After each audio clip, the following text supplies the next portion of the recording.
শুধুমাত্র দোকানের ক্যাশ খুলে তারা টাকাগুলো নিয়ে গিয়েছে। আপনারা দেখতে পিসের ভেন্টিলেটর আছে ওইটা আর কি, ওর ভিতরে আপনার হচ্ছে রড দেওয়া ছিল, ওইটা ভেঙে ভেন্টিলেটর ভেঙে ওইখানে ঢুকছে। শাটারের তালা কেটে এবং ড্রয়ারের তালাগুলো ভেঙে আমাদের কাছ থেকে 14,900 টাকা নিয়েছে। 5 অগাস্টের পর থেকে কুষ্টিয়ায় বিভিন্নভাবে প্রতিদিনই হচ্ছে চুরি। কখনো বাড়ির গ্যারেজ থেকে মোটরসাইকেল চুরি, কখনো বা ঘর থেকে টাকা চুরি। গতকাল রাত্রে কুষ্টিয়ার গার্লস স্কুলের সম্মুখে কাজী মার্কেটে অন্যরকম একটি চুরির ঘটনা ঘটে গিয়েছে। এখানে অসংখ্য দোকান থেকে তালা কেটে ড্রয়ার থেকে শুধুমাত্র টাকা নিয়েই চোররা চলে গেছেন। দর্শক, আমি এই মুহূর্তে রয়েছি কাজী মার্কেটে। এই সাইডে যে এক্সিট পয়েন্ট রয়েছে, এক্সিট পয়েন্টের তালা কেটে চোররা ঢুকে এই মার্কেটের প্রায় 7-8টা দোকানে চুরি করছে। ওই পাশে যে এক্সিট পয়েন্ট থেকে তারা আসার পরে বিভিন্ন দোকানে ঢুকছে। দোকানের অন্য কোনো মাল সামানা তারা নেয়নি, শুধুমাত্র দোকান থেকে টাকা পয়সা চুরি করছে। এই যে তালা দেখতে পাচ্ছেন, এই তালাটা নতুন। এই তালা গতকালকে এখানে যে তালাটা লাগানো ছিল, এই তালাটা তারা কাটছে, কেটে মার্কেটের মধ্যে ঢুকছে। আলপিজারা শপ, এই শপের মালিকের সাথে আমরা এখন কথা বলবো। তার দোকান থেকে গত রাত্রে কত টাকা চুরি হয়েছে, কিভাবে চুরি হয়েছে। ভাই, গত রাত্রে আপনাদের মার্কেটে যে চুরিটা হলো, আপনার দোকানে কত টাকা চুরি হয়েছে, কিভাবে হয়েছে? শাটার ভেঙে তালা ভেঙে ভিতরে ঢুকছে। আমাদের ক্যাশে 20,000 টাকা ছিল, নিচের ডয়ারে আর উপর ডয়ারে 20,000 টাকা ছিল, ওটা নগদ নিয়ে চলে গেছে। ক্যাশের কি তালা ভাঙছে? না, আমার ক্যাশের তালা লাগানো ছিল না, তো এই জন্য ভাঙার প্রয়োজনটা হয়নি আমাদের।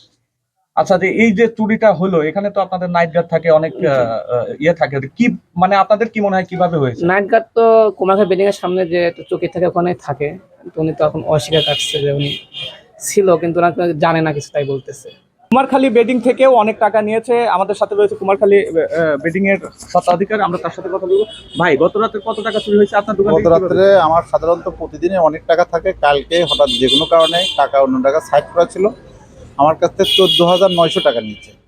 আমার দোকানের দুটো তালা, শাটারের তালা কেটে এবং ড্রয়ারের তালাগুলো ভেঙে আমাদের কাছ থেকে 14,900 টাকা নিয়েছে। এত টাকা নিয়েছে। আপনারা দেখছেন যে দোকানের মধ্যে কোনো যেই ইয়ে রয়েছে, বস্ত্র রয়েছে, এই বস্ত্রে কোনো প্রকার হাত দিই নাই তারা, দোকানের কোনো ইনস্ট্রুমেন্ট নিয়ে নাই, শুধুমাত্র দোকানের ক্যাশ খুলে তারা টাকাগুলো নিয়ে গিয়েছে। আপনারা দেখতে পাচ্ছেন যে দোকানের ক্যাশ কিন্তু তালাটা ভেঙে তারা টাকা কিন্তু নিয়ে গিয়েছে। এই শুধু দুটো দোকান না, অসংখ্য দোকানে গত রাত্রে এই পন্থাতে চুরি হয়েছে। এবং এখানকার যে নাইট গার্ড থাকে, নাইট গার্ড বিষয়গুলো টের পায় নাই, তার বক্তব্য। দর্শক, এই তাকুয়া ফেব্রিক্সের যে দোকান, এই দোকানেও কিন্তু গত রাত্রে 22,000 টাকা চুরি হয়েছে। পিছনের ভেন্টিলেটর ভেঙে ভিতরে ঢুকছিল। এবার সকালে এসে দেখি শাটার তো ওইভাবেই ছিল, শাটারে কোনো কিছু ক্ষতি হয় নাই।